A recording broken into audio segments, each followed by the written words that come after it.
तो 18वीं लोकसभा के लिए चुनाव 2024 की तारीखों का ऐलान हो चुका है। 543 लोकसभा सीटों के लिए चुनाव 7 चरणों में होगा। लोकतंत्र के महापर्व की तारीख आ गई है। चुनाव आयोग ने लोकसभा चुनावों की तारीखों का ऐलान किया, जिसके साथ ही पूरे देश में आदर्श आचार संहिता लागू हो गई। पहले चरण में 19 अप्रैल को 102 सीटों पर मतदान होगा। दूसरे चरण के तहत 26 अप्रैल को 89 सीटों पर मतदान होगा। तीसरे चरण में 7 मई को 94 सीटों पर मतदान होगा। चौथे चरण में 13 मई को 96 सीटों पर, पांचवें चरण में 20 मई को 49 सीटों पर, छठे चरण में 25 मई को 97 और सातवें और आखिरी चरण में 1 जून को 57 सीटों पर मतदान होगा। जबकि नतीजों का ऐलान यानी वोटों की गिनती 4 जून को होगी।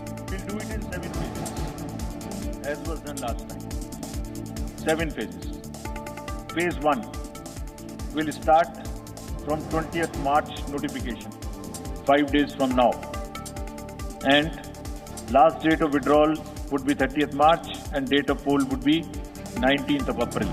देश के 3 राज्य उत्तर प्रदेश, बिहार और पश्चिम बंगाल में सभी 7 चरणों में मतदान होगा।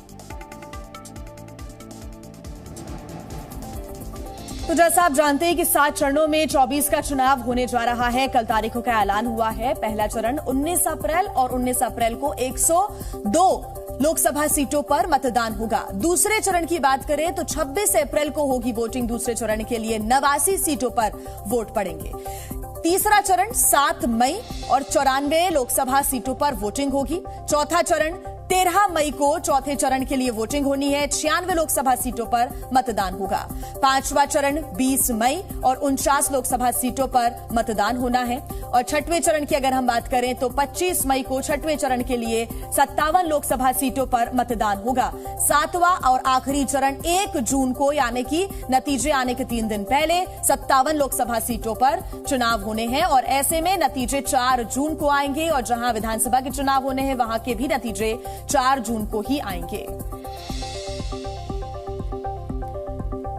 तो देखिए 17वीं लोकसभा का कार्यकाल 16 जून को समाप्त हो रहा है, पूरा हो रहा है और 18वीं लोकसभा चुनाव की प्रक्रिया 46 दिन में पूरी हो जाएगी। चुनाव की तारीखों के आने के बाद अब सियासत भी शुरू हो गई है। चुनाव की तारीखों का ऐलान होने के बाद प्रधानमंत्री नरेंद्र मोदी ने कहा कि लोकतंत्र के सबसे बड़े महापर्व का शुभारंभ हो गया है। चुनाव आयोग ने 2024 के लोकसभा चुनावों की तारीखों की घोषणा कर दी है। बीजेपी एनडीए इन चुनावों में उतरने के लिए पूरी तरह से तैयार है। सुशासन और जनसेवा के अपने ट्रैक रिकॉर्ड के आधार पर हम जनता जनार्दन के बीच जाएंगे। मुझे पूरा विश्वास है कि 140 करोड़ परिवारजनों और 96 करोड़ से अधिक मतदाताओं का भरपूर स्नेह और आशीर्वाद हमें लगातार तीसरी बार मिलेगा। विपक्ष ने चुनावी प्रक्रिया को लंबा खींचने और ईवीएम के मुद्दे पर सरकार को घेरा। 7 चरणों से मैं बाहर नहीं आ सकता। इतना डिजिटल इंडिया की बात होती है, आर्टिफिशियल इंटेलिजेंस की बात होती है, इतने सारे हमारे देश में सब कुछ आधुनिक बनाए जाते हैं, लेकिन 7 चरणों में हम फंसे हुए हैं। बैलेट पेपर एक माध्यम होना चाहिए जहाँ पे लोगों को एक तरह का भरोसा होता है कि वो अपना वोट कास्ट करके आए हैं, डाल कर आए हैं और उसमें कोई चीटिंग नहीं हो सकती है। दरअसल पिछली लोकसभा के लिए भी 7 चरणों में चुनाव हुए थे। तो आइए 2024 चुनावों की तारीखों के ऐलान के बाद अब उन आंकड़ों पर भी हम नजर डाल लेते हैं। ये आंकड़े बेहद जरूरी हैं। कुल वोटर्स की संख्या की बात करें तो ये है 97 करोड़ कुल वोटर्स। इसमें पुरुष 50 करोड़, महिलाएं 47 करोड़, युवा वोटर्स जो रहेंगे उनकी संख्या 20 करोड़ की है और जो फर्स्ट टाइम वोटर्स रहेंगे यानी कि जो पहली बार अपना वोट कास्ट करने जा रहे हैं उनकी संख्या 1.8 करोड़ रहने जा रही है। तो आंकड़ों में 2024 ये ग्राफिक्स के सामने आपकी।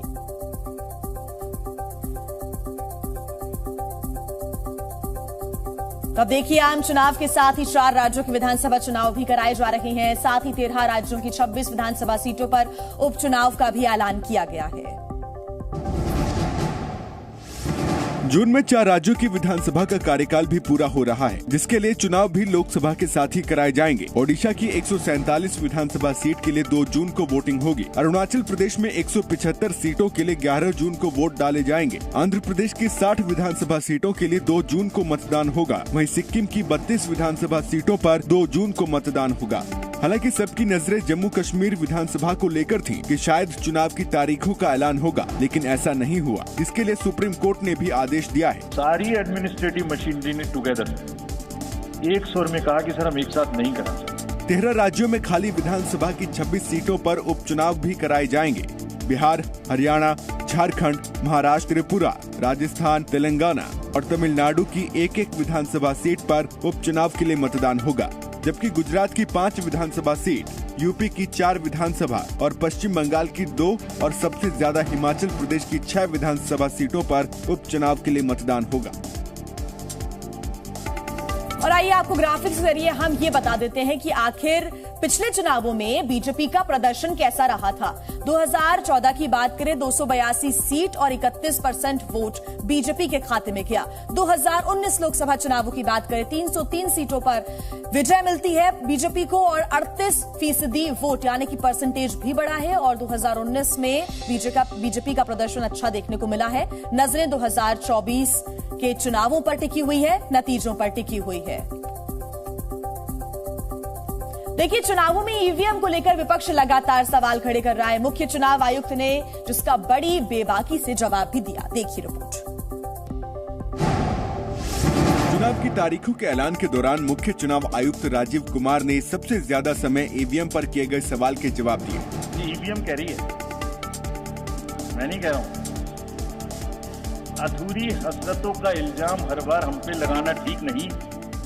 वफा खुद से नहीं होती, खता ईवीएम की कहते हो। और बाद में गोया जब परिणाम आता है तो उस पर कायम भी नहीं रहते, आप ही के पक्ष में रिजल्ट आ जाता है। क्या बात है, कितने दिन ईवीएम्स आर 100% सेफ। साथ ही मुख्य चुनाव आयुक्त ने राजनीतिक दलों को आदर्श आचार संहिता का पालन करने की नसीहत दी और कहा कि चुनाव प्रचार के दौरान व्यक्तिगत टिप्पणी से बचें। दुश्मनी जम के करो, लेकिन ये गुंजाइश रहे जब कभी हम दोस्त हो जाएं तो शर्मिंदा ना हो। तो पार्टीज कम से कम ऐसा ना गंदा बोलें कि वो एक दूसरे के दुश्मन बन जाएं और फिर कुछ ना हो सके। साथ ही मुख्य चुनाव आयुक्त ने चुनावी दलों को सख्त हिदायत दी। राजनीतिक दलों के सभी नेताओं और स्टार कैंपेनर्स को आयोग की गाइडलाइंस देने को कहा गया है, जिससे वे लक्ष्मण रेखा को पार न करें। 2024 के लोकसभा चुनाव की तारीखों का ऐलान हो चुका है और अब 19 अप्रैल से लेकर 1 जून तक देश के करीब 97 करोड़ वोटर्स अपने मताधिकार का इस्तेमाल करके नई लोकसभा का गठन करेंगे। 17वीं लोकसभा का कार्यकाल 16 जून को खत्म हो रहा है और नई लोकसभा का गठन उससे पहले होना है और 44 दिन तक चलने वाली इस प्रक्रिया में देश की जनता अपना फैसला सुनाएगी। दुनिया के सबसे बड़े लोकतंत्र के इस चुनावी महापर्व में देश की 140 करोड़ की जनता में से करीब 97 करोड़ लोग अपने मताधिकार का इस्तेमाल करेंगे। इसमें 97 करोड़ मतदाताओं में से 49 करोड़ से ज्यादा पुरुष वोटर्स हैं। वहीं महिला वोटर्स की संख्या 47 करोड़ से ज्यादा है। इस बार के चुनाव में 19 करोड़ 74 लाख युवा वोटर्स अपने मतदान का इस्तेमाल करेंगे। यही नहीं, इस बार 1 करोड़ 80 लाख युवा पहली बार वोट करेंगे। इनके अलावा 85 साल से ज्यादा उम्र के वोटर्स की संख्या 82 लाख है। वहीं इस बार 100 साल की उम्र वाले भी 2,18,000 मतदाता हैं जो अपने मताधिकार का इस्तेमाल करेंगे। इसके अलावा 48,000 ट्रांसजेंडर वोटर्स इस बार लोकतंत्र के सबसे बड़े पर्व में भागीदार बनेंगे। निर्वाचन आयोग 2024 के चुनाव में 85 साल से अधिक उम्र के मतदाताओं और दिव्यांग वोटर्स के लिए घर से मतदान करने की सुविधा भी उपलब्ध कराएगा। और आइए अब एक और नंबर गेम समझ लेते हैं, देख लेते हैं कि आखिर आधी आबादी यानी कि महिला वोटर्स किस किस के साथ है। महिला वोटर्स की अगर हम बात करें तो 2024 में 47 करोड़ महिला वोटर्स, 2019 में 43 करोड़, 2014 में 39 करोड़ महिला वोटर्स की संख्या बढ़ती चली गई। 2024 में 47 करोड़ महिला वोटर्स हैं और ये बड़ा सवाल है कि इस बार 2024 में आखिर महिला वोटर्स किसका साथ देती हैं। Zee News.